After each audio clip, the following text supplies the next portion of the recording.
A quick note before we get into the episode. Oversharing is a podcast for entertainment purposes only. It is not a medical podcast and does not constitute medical or psychological advice. Always seek the advice of your physician or mental health professional. Hello and welcome back to Oversharing. I'm Jordana Abraham. And I am Dr. Naomi Bernstein. How's it going? Happy New Year. January already. Yeah, crazy. Time is just flying. I keep telling myself summer will be back soon. That's my mantra because it is cold here. But yeah, it's interesting. We're into 2026. And I find as a therapist sometimes just want to, I know this is not you up, Right. but I just want to shout out and relate to all the people that are starting 2026 single when they were hoping that they didn't, or that they wouldn't be, or I think there is this reflective, like I thought I would Be here when by you now. really want a relationship. I thought I'd be in a relationship by now. And it's really hard. I think I just wanted, and I'm curious to hear, you get a lot of this on You Up, but as a therapist, it's hard because there is this, kind of idealistic view of like, you should be able to be happy alone and, just be happy in your life and find a community. And, but in reality, I think biologically and otherwise, we're really, pulled to partnership. And yes, friendship is part of it. And even in friendship, I think it feels really safe when you're like, you're my person and I'm your person. Like when you don't have that, there's just a lack of safety that I think can bleed into a lot of other aspects of life. Totally agree. I mean, this is a very big time of year for that. I think January 2nd is like the biggest dating app download day of Oh, wow. the year. Okay. Yeah. So there we go. Yeah. A lot of people's resolutions is to like find someone. And I definitely hear a lot about that in dating, whether it's like resolutions or changing your mindset around dating or around partnership, around this new year, like you're going to go in fresh. And I think I agree. It's like one of those things that is obviously easier to say, like, you should be fine alone when you're in a partnership. And it does feel like especially for a lot of women, I think, who are, the added extra layer of the societal thing. I think there's like, and I agree with you about the friendship thing where it's like, you can feel like really fulfilled by your friendships. But I think as you get into different stages of life, when, like you said, like some people start to get more partnered and have kids, there is a different feeling of like isolation, I think, because your number one is it's not reciprocal anymore, and it shouldn't necessarily be. I remember thinking this a lot as a lot of my friends had kids, especially like I think a lot of my friendships had this like maternal or partner type caretaking vibe. And then my friends started to have kids and I wasn't able to have kids and I was struggling to have kids. And then their main priority was not like, obviously their priority is their partner, but I think that you can, when you don't have kids, your priority can be your partner and your friends. And it kind of does feel like there's enough space to go around for everyone. Yes. But I think when you have kids, especially that like caretaking friendship like aspect of you doesn't go away for your friends, but I think it becomes like wildly proportionately shifted, as it should be, obviously, for like survival. Yes. Onto your kids. And I remember feeling like a little bit isolated by that. It's weird to think that because it sounds like you're like jealous of someone's child, but I do think there was an element of like, okay, like your main concern is not on the well-being of like your husband or your partner and me. It's like right on these other things, which is, it's tough when you don't feel like you reciprocally have that anywhere to put that. Totally. And it just, we can fight against it. And I'm not like, a lot of times when I work with people in therapy who really want to find a partner, it's not about like being completely content without the partner. Like that's not usually the goal. Like I'm just going to be Right. completely fulfilled without a partner. I think the goal is to, be okay and be fulfilled to an extent in the period of time until you find a partner. For some people, Right. This isn't for everybody, but for some people, I think this pressure of almost like you should be able to be happy alone. And I don't know if you see this in, the emails that you get in You Up, but I think it almost creates a little bit of this like a performative thing in groups of people that are single that then creates more pressure. Like so and so happy alone, or like so and so, that Right. then I feel like, why can't I feel that happy alone? Maybe there's something wrong with me. Why do I want this so badly? And I'm just here to kind of normalize that it's Yes. Yeah. biological. And then when people are posting like their solo trips that they're taking, or like, just like staying so busy and having such a full life, and nobody's posting those moments when they're like coming home from a bad date, or like a night out where, you didn't meet someone and you're crying yourself to sleep. Like nobody's posting those moments. And when people are in those moments, they might feel like they're the only ones that can't tolerate being Right. alone and there's something wrong with them. So Totally. I remember when I saw my older therapist when I was single and I was kind of like trying to get over someone. And I remember having that exact conversation with him. Like, I don't want to feel like I have to like meet someone new to be Yes. happy. Like I don't want to feel like I need, like, I think there was a feeling that I couldn't be fully happy or fully actualized or get over this other person without being with someone else. Yes. And that was like really frustrating to me.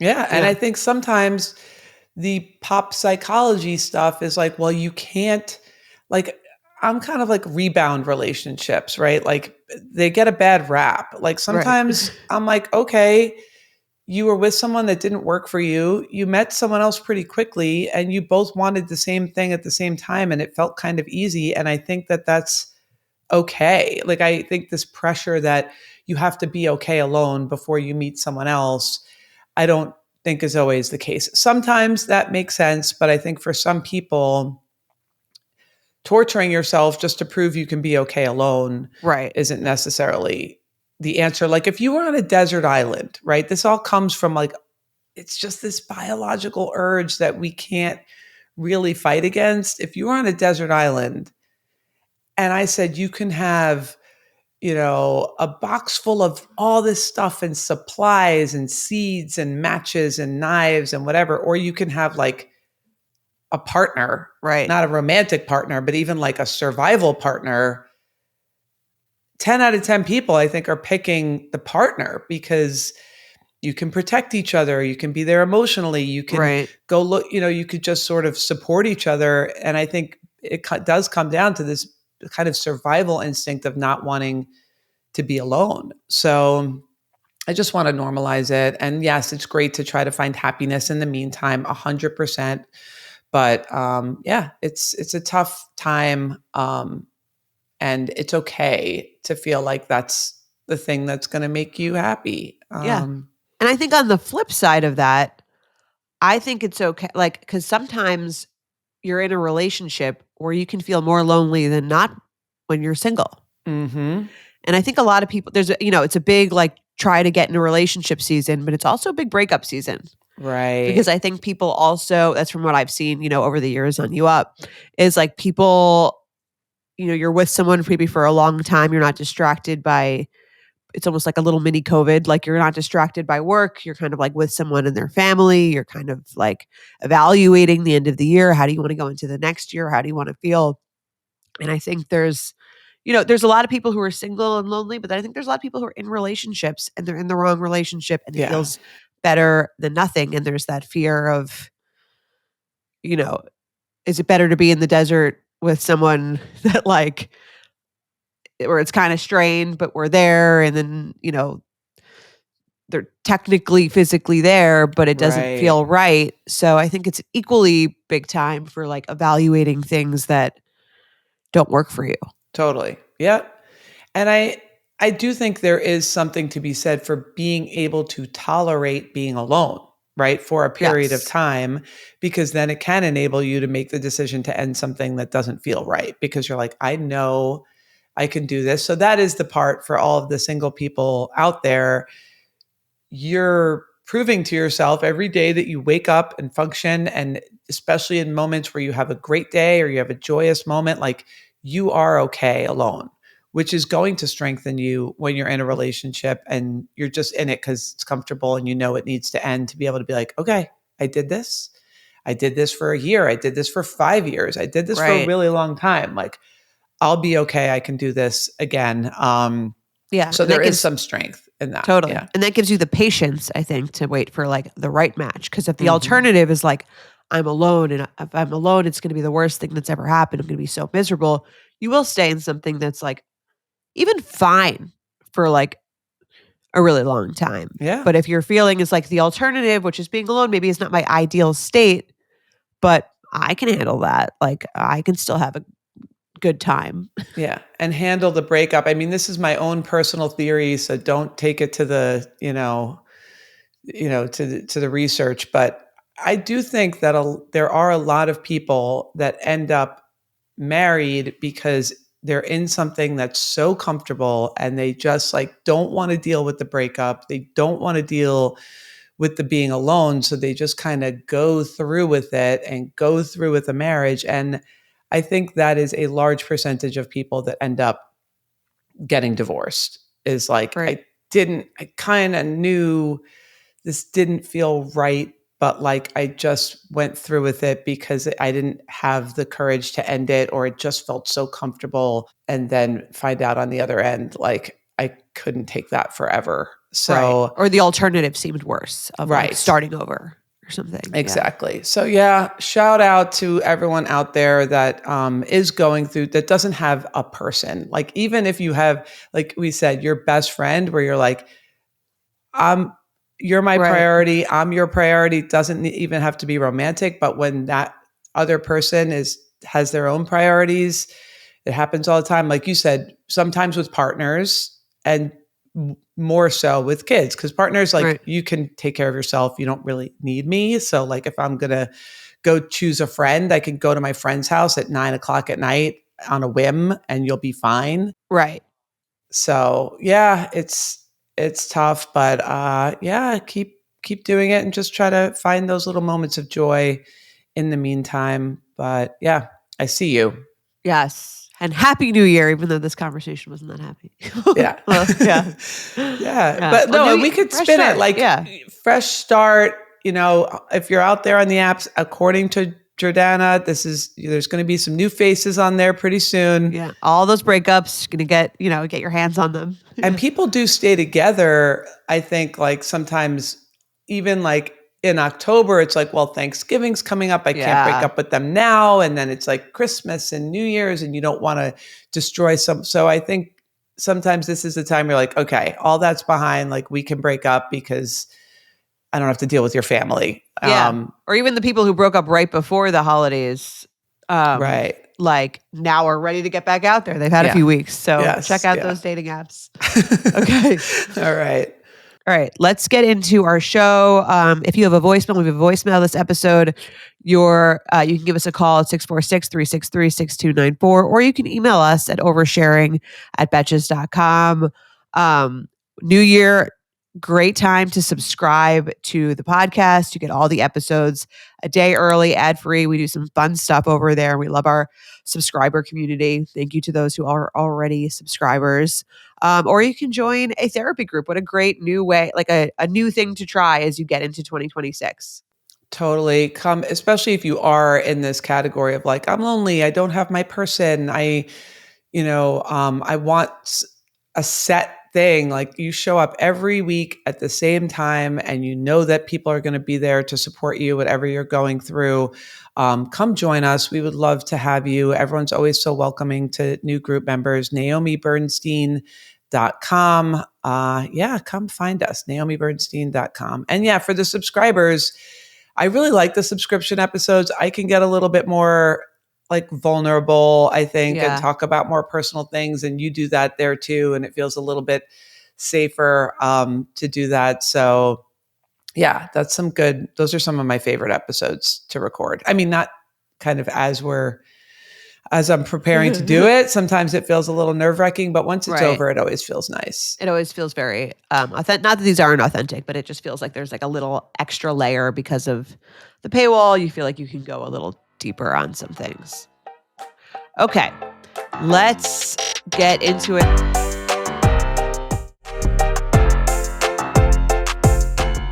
I'll read our first email. Hi, Dr. Naomi and Jordan. I've been a listener since episode 1, and I'm a huge fan of you both and the advice and insight you give to us listeners.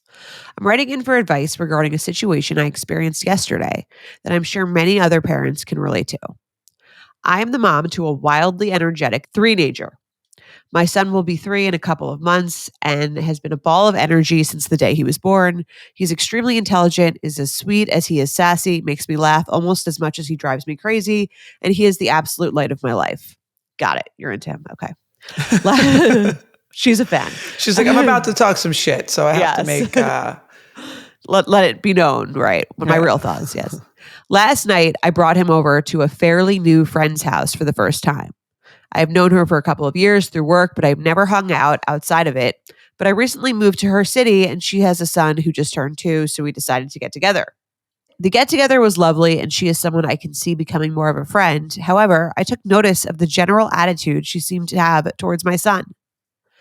I am someone who has always been hyper considerate of others, and I would be the first to admit if I felt my son was being a little too much or was acting out of line in any way. I assure you, he was not. Outside of a couple of tiffs regarding sharing, the 2 boys played just fine, and my son acted appropriately in their home. But it seemed like she had this general annoyance towards him. She reprimanded him a couple of times and just seemed irritated towards only him.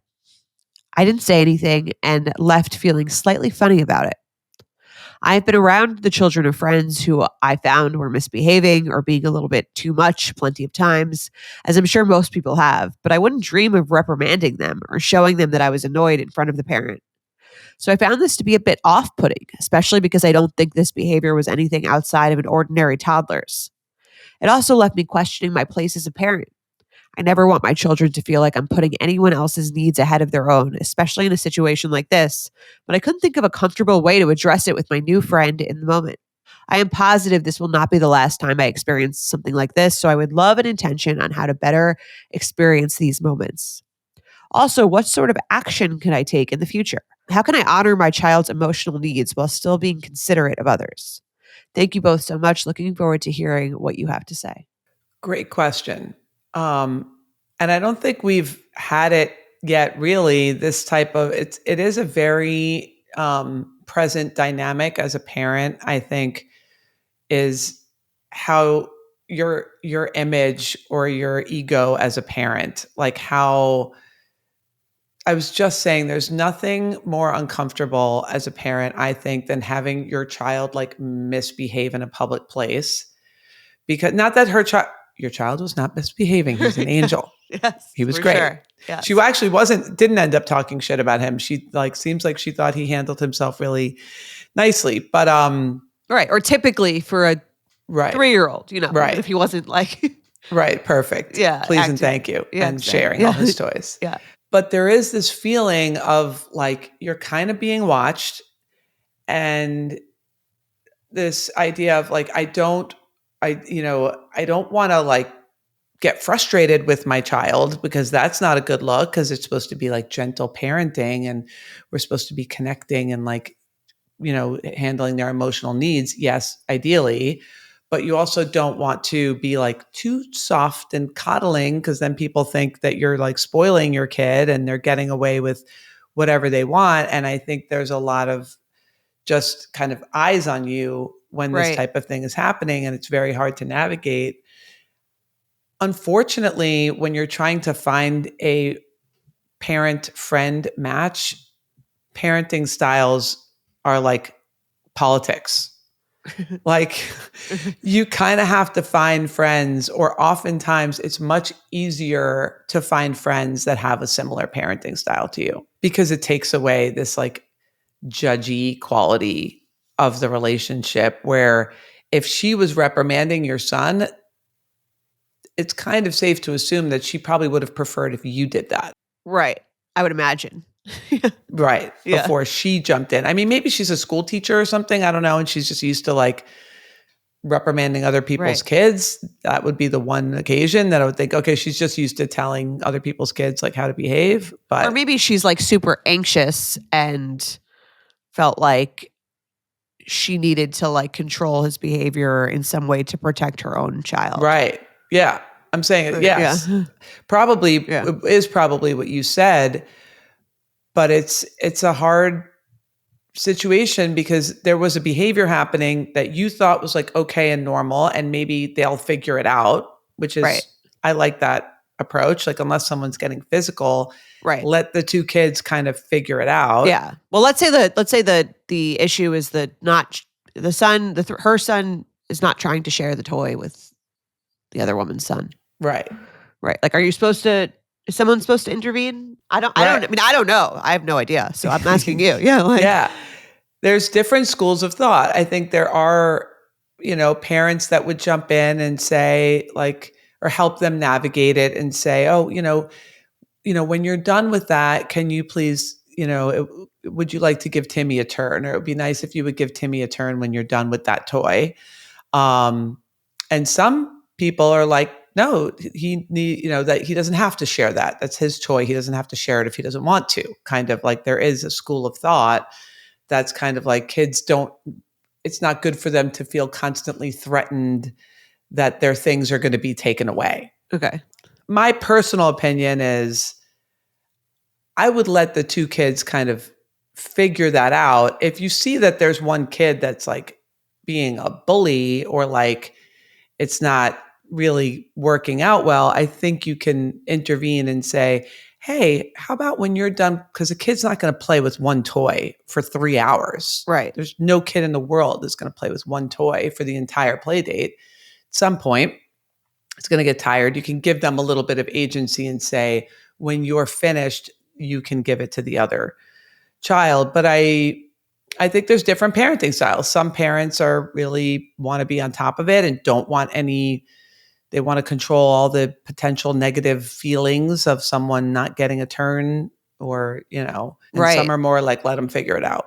Well, I guess it would be like, let's say it was like your kid that wasn't, let's say in this case, this woman's kid, Timmy, wasn't getting the toy, really wanted the toy, wasn't getting the toy. Your kid isn't sharing it with him. Like, would you consider her saying that to your kid, reprimanding him?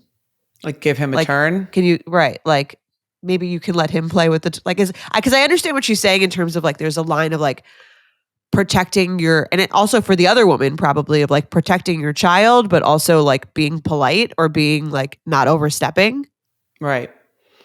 Yeah. I mean, I think again, she's asking like what to do in this situation. Yeah. So 2 ideas that I think would help her. One is I think you can approach your own child and just connect with your own child in the way that you would at home.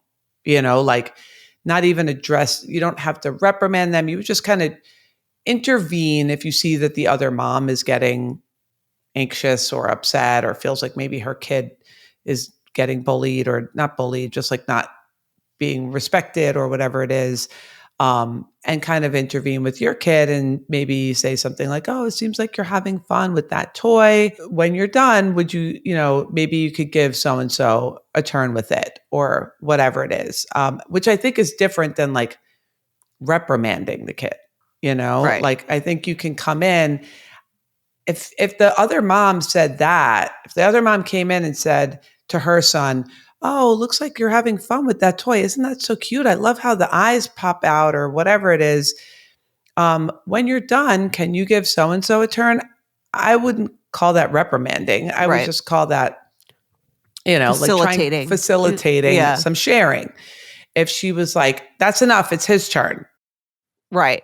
That's kind of what I was kind of like feeling like. Right. She probably was getting. something more like that. And I think in that moment, you can either kind of like come in and sort of repair with your own child and say, oh, if he gave it or he didn't or whatever, like connecting with the child. But another idea that I have, if she thinks this woman is going to be a friend of hers, is to like connect with the mom on like the meta of this situation, like almost trying to kind of say to her, oh my God, these sharing is so hard for them. Right. Or like, it's so hard to navigate. Like, do we intervene? Do we let them figure it out? Like, kind of, that's probably what I would do if I was in this situation. Like, I would talk to the mom because I just like those types of conversations in general. But I think it would help me figure out, am I going to connect with this mom? Yeah. Like, can we figure it out together? Yes. Yeah, right. And acknowledge that this is like a hard situation. Like, my kid's at your house, they're playing for the first time. Like, I don't want to step on your toes. How do we kind of, That's true. Like, does she get it is almost bigger question of like, is she kind of like feeling really weird about your kid taking her kid's toys? Right. It's like a bigger, right. Or like, could she talk about this in a more nuanced way? Like you're saying. And then it helps you figure out, I mean, I don't know, maybe this is just how I would like to connect with another mom, is like, we see a parenting situation that's difficult. And instead of being like, this is my way and this is your way, like, oh, this is a sticky one. Like, how do we, like almost acknowledging, like, I feel a little uncomfy. Maybe you feel a little uncomfy. Maybe we can, and even if it ends up being a conversation about parenting styles, maybe you kind of get that out of the way. Right. Like have the conversation we just had around like, if your child doesn't share, how do you handle that? This is how I like to handle it. Right. And see if you guys are on the same page. And then maybe you could be like, oh, well, nap time. Gotta go. Gotta go. Yeah. Cause it's hard. I mean, like, it's hard to be like, don't yell at my kid. Yeah. But like, that's probably what she's thinking. Yeah. And yeah, I could see why it would be hard to know how to navigate that. Cause it's like, I agree. There's a lot of judgment involved. I see that even with like the dog. Right. Like if the dog is right, with the dog is like misbehaving. Why are you letting him biting, jump up on people? Like, right. What do the people think about me that I, right. I can't control my dog or spoil my dog or what, like, and I'm sure like with the kid, it's even because the dog isn't going to be like, why didn't you defend me when that man pushed me off or of like him? In 10 years, he's telling his therapist that time my mother didn't have my back. Right. I don't have to take his like feelings about other people's, reactions to him, I think, into account. So I'm sure having a kid adds like an additional layer of like, you want to be seen as having your kid's back and like, not like constantly, not like creating this sense of like everyone's kind of like picking at or like, micromanaging them. Right. Yeah. And I like that she's bringing up almost this like conflict that she's having of like, I want to make a new friend. I don't want to be rude, but I want my child to feel like I'm the same parent that I am to them at home as I am in front of other people. Like that I'm not going to suddenly throw them to the wolves because I want to make a new friend. Right. Would you ever like reprimand someone's kid, you think? Yes, I have. I actually, I think when they're older, it's a little bit different. Like I had just the other day, it's funny because this isn't typically my personality, but I had this kid come over and they were playing and Brooks came in and the report was that he like pushed his bike over and he, got physical with him. And there were a couple of other kids around and the story was kind of corroborated by the other kids, like that Brooks was telling the truth and that this kid was not, that he was being aggressive. So we kind of like, he came over to play a couple of other times and we like weren't really like facilitating them playing together because it just didn't seem like a good match. And then it had been a few months. We kind of let it go and the kid came back again. And I'm like, okay, maybe he's matured at 6 months is like, could make a difference. So he came back again and he, I saw that they were kind of in the driveway, like playing together. He just showed up while they were outside and I pulled them both over together, the two boys at the same time. And I said, okay, we're going to play together. but are we going to, I did this little, like, are we going to be respectful? And like, are we going to put our hands on each other? Right. Right. Yeah. The two of them together. But this kid knew that I was kind of like, you're coming back to play with my son. I'm kind of like watching you. We're not just going to get back to where we left off. Like, you better behave. I wasn't like yelling or pointing my finger in his face, but I definitely let him know. And this is someone else's kid. Right. And I've actually never even met the parents. He just like lives a few blocks down and shows up, and they know each other from school. But I guess I would consider that reprimanding, but that was like a physical thing that they had, like in danger. Yeah. Pushed his bike over, and I think like shoved him a little bit. So this was more of a, if you're going to get physical, we need to intervene. But yeah, I think if the parent was standing there, I would be more like, after you. Right. You would hope, like, yes. Give them the first right of reprimand. Yes. Yes. Since the parent wasn't there and I've never met these parents, I had to kind of take it upon myself. Yeah. But I think it's a safety issue. There's like another layer to it where you're like less prone to just be polite. Also, if they're not there, again, if they're not there, it might be a little easier to be like, I'm the only adult in charge here. Right. I need to make sure that there's order and safety. Totally. So in this situation, I could see it maybe felt to her like this other mother's advocating for her child. Like maybe I should be advocating for my child. And now you're like, what is happening? Why are we like having a fight now on this play date? Like what is going on? Right. Or even just talking about that feeling that she has of like being unsure. Like you said, being unsure what to do, I think will give her a lot more information about the friendship. Yeah, I love that. That would be my top suggestion. Next time this happens, you can just bring the elephant in the room to the other parent and be like, oh, it's so hard to know. Like, do we force them to share? Do we get involved? Should we let them figure it out? And then just pause and see what they have to say. Agreed. Okay. Good luck. Good question.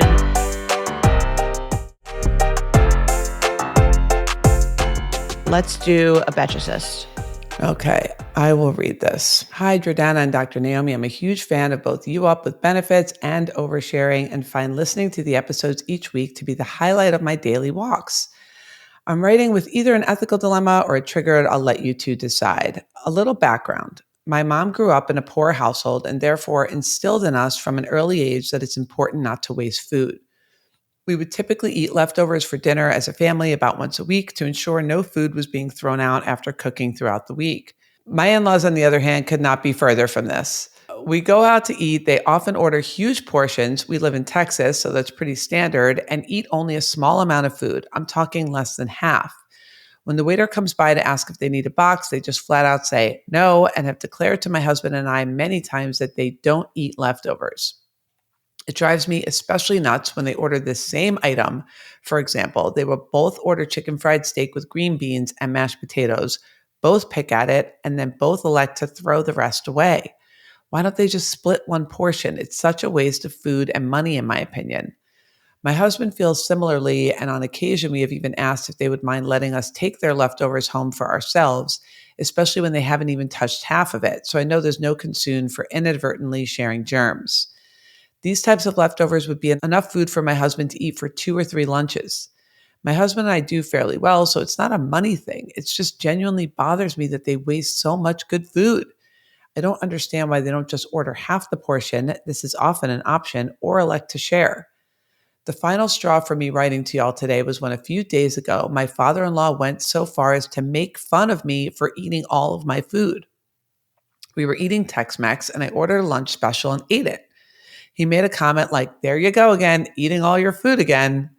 I was shocked and thought to myself, isn't that what you're supposed to do? Then he went on to say, I purposely eat only about half of my food, as if he was sharing a secret life tip on how to be healthy. It's not even completely relevant, but I do feel the need to also share that I eat way healthier than they do and work out regularly, which they don't. I know on You Up, you talk about not taking leftovers from dates, and I completely agree. In this situation, it's truly just a casual family dinner out. I can totally see that at some social gatherings, it's not completely appropriate to take leftovers. So what do you guys think? Signed, raised by a There Are Starving Children in Africa mom. It's funny. I do like understand the visceral feeling of like, this feels like very so wasteful. Wasteful and foreign and so inefficient. Almost like why are you paying for two of the same meals that Right. you'd rather not eat? Like, why would you do? And again, on the other hand, it's like she's not paying for the meal. It seems like this is not like your problem. But I do feel I do see what she's saying, where there's like this intrinsic feeling of like, stop. What's happening here? This doesn't make any sense. Totally. But I think she hit the nail on the head with his comment of like, I think it's just interesting how ego plays into all these little moments of like, I think for them, they're like proud. And it's almost like the more food they order, the less percentage of their food they can eat. Okay. And then it makes them feel like they're doing something healthy. I wonder, I'm sure they're older. They're like, they're older than her. I think at a point there was like a kind of a diet trend of like, don't finish, like you don't have, like, don't eat everything in front of you. Like the pendulum swung from like, clean your plate. Like it's not good to waste food to like, oh, I have a great idea. Here's how you lose weight. Don't eat all your food just because it's in front of you.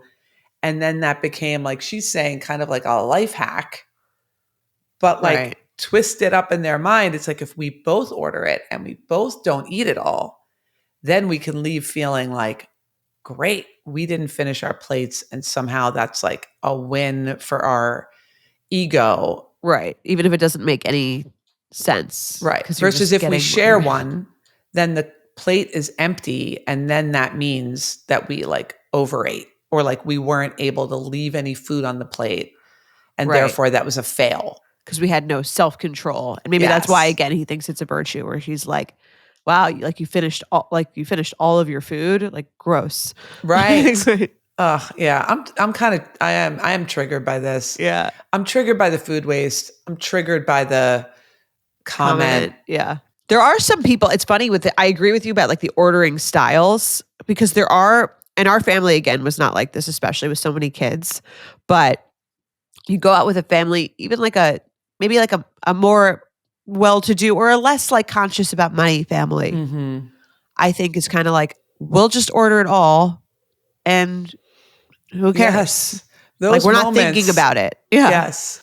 Like it's funny because just even personally, like when people go out to eat, like the food, whatever you want to order, like order whatever you want to order. I'm not the first person that's going to be like, I want this and I want that and let's get this and let's get that. Right.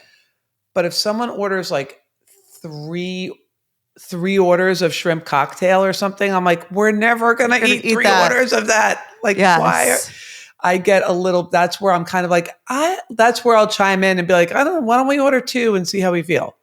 Yeah. Right. Or if someone orders like a bottle of wine and doesn't finish it, or like they're ordering drinks and they're just sitting there, I'm like, that's when I get a little itchy. Yeah. Too. It's like an itch. That's almost like a good way to put it. Cause you're like, again, even if I'm not paying, even if I was at like a company dinner, I would just feel like, why? Yeah. Right. I'm not like, oh, you're wasting vodka. Like, you know what I mean? Right. Like, it's kind of like, but it just feels like, so I think there's maybe like more of an efficiency thing. Cause I would be like, if there's 3 shrimp cocktails and there's 30 people, of course, it's not about it's not the money necessarily. It's just about the wastefulness of money or food or drinks, or just like, I don't know, not inefficiency. It feels like, yeah. But I do think for some people, it's like, and I don't think this is these parents. I think these people are more like, I feel proud of myself when I have this big plate of food in front of me and I don't eat it. It makes me feel like you said, self-restraint or something. But I think for some people, there is part of the enjoyment of the experience is like, get it all and let's just like put it on the table and we're not going to stress about it. Not me. Yes. There's many, and it's tough to go out to dinner with those people, I think. Yeah. I mean, Jeff is sometimes that person. I would say he leans more that way. He leans more like, let's get 2. I'm like, oh, we don't really need 2. Yeah. Let's just get 1. Mike and I are not like that. But then when we go out with, it's funny, when we go out with like a group of friends or a couple and there's someone at the table who's like ordering for the table that way, or they're getting like an expensive bottle of wine and no one's drinking it. The two of us are like, like that's part of our recap of the meal is like a feeling of like anxiety. Yeah. You've probably had that when you've gone out to dinner with like us and Jeff, because he does get, I mean, I love him. He's so sweet. He just wants everyone. He knows how to order. And again, like I think there's like a sense of like, those people are more fun to go out with than like because they're like, yeah, we'll try. Let's just get all the apps. Just get it. Let's just try it. Let's just get every app. Like there are people who are like one of each. Yes, totally. And you're like, how will we finish that? And they're like, it's not about the finishing. Like the goal isn't to have like it, right? Whereas I get excited. I'm like, wow, when we order the perfect amount. Yes. I'm like, maybe it's every morsel of food on the plate. That's a win. Right. Where some people would be like, oh, like that's not a good, like it's actually not a good sign to like have finished everything because maybe someone is hungry at the table and didn't say anything and there's nothing left. So like, I think we think of it as like the ultimate in like ordering, like the ultimate best orderer would be the person who ordered the exact right amount of food for every single person to like be done and have nothing on the plate. And other people would be like, I think it's a cultural thing too, where some cultures are like, no, like there needs to be a lot of extra food so that everyone knows that everyone is fed. Right. Yes. Yep. Yeah. I mean, we're obviously a biased sample. We grew up in the same house. We've talked about this on here. You go to the Friendlies and there's free refills. So there's maybe two sodas on the table. Pass it around. Because if you got your own soda and you didn't drink it, you were like reminded of that for the next 6 meals. You're never getting a soda ever again now. I got you your own soda last time and you didn't finish any of it. No more. Right. Yeah. So I think that definitely adds to it. So biased opinion, but this is triggering to me. And can she say anything? I think the only thing she can say is we'll take the leftovers. Like, can we please take those home? We'll have those for lunch tomorrow. Right. If she's not paying, I think that's all she can say. Even if she is paying, I think it's still just a weird thing to say. I remember when my college boyfriend met my dad, we went to dinner and he ordered like the whole menu. And my dad was like, again, like thinking of, it was like, you know, he raised us. So he was like, I think he remembered that about him. Like he didn't like that. Right. Yeah. And I think when someone else is paying, it's especially weird. Like you should be more. Oh, your dad was paying and he ordered. You were in college. That's annoying. Right. Yeah. Which I agree. Like if someone else is paying, you really can't. Even if that's your style, I don't think you can do that. But if they're paying, like if he was paying, then I guess you can't really be like, don't do that because it's not really your business. Yeah. Yep.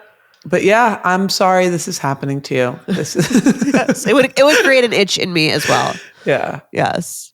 All right. Look, we're biased. Would love to hear from you if you think like it's part of the experience, order it all, like it's kind of cheesy to take it home. I don't know. It's a little cheesy, but it's like your family, so it's not. I think on a date, it's not.